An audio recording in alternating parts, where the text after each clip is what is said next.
সহযোগিতা করবো, প্রয়োজনে ঔষধ দিয়ে আমি সহযোগিতা করবো, যা যা প্রয়োজন আমি সহযোগিতা করব। তবে আমি তার পরিবারের প্রতি আমি সমবেদনা জ্ঞাপন করছি। আপনার কোনো অ্যাক্সিডেন্ট কাউকে বলে আসে না, বিধাতা যা লেখে এটা কেউ খণ্ডন যায় না। তবে এটা খুবই দুঃখজনক। আমরা তার জন্য সবাই মর্মাহত, আমরা কেউ ভাষায় প্রকাশ করতে পারছি না। আপনাদের ব্যথায় আমরা ব্যথিত। যাই হোক, এখানে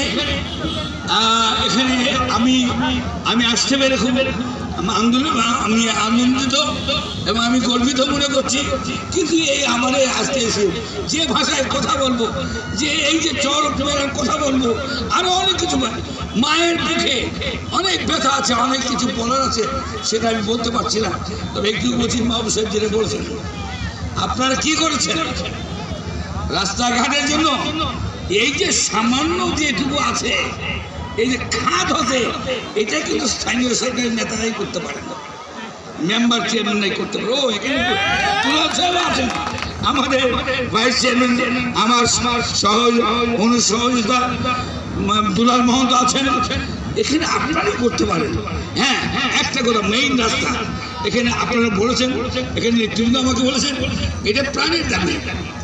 আমি একবার নির্বাচিত হওয়ার পরে আপনারা জানেন, এই সরকারের আমলে জননেত্রী শেখ হাসিনার ক্ষমতায় এই যদি কয়েকবার সবচেয়ে বিশ্বের সর্বপ্রথম 5 বারের নির্বাচন প্রধানমন্ত্রী, এবং জননেত্রী শেখ হাসিনা বঙ্গবন্ধু সুরক্ষণা ক্ষমতা আছেন বলে তার প্রতি আপনারা আমাকে ভালোবাসা দিয়ে আমাকে নির্বাচিত করেছেন বলে আমি এলাকার উন্নয়ন করার চেষ্টা করছি।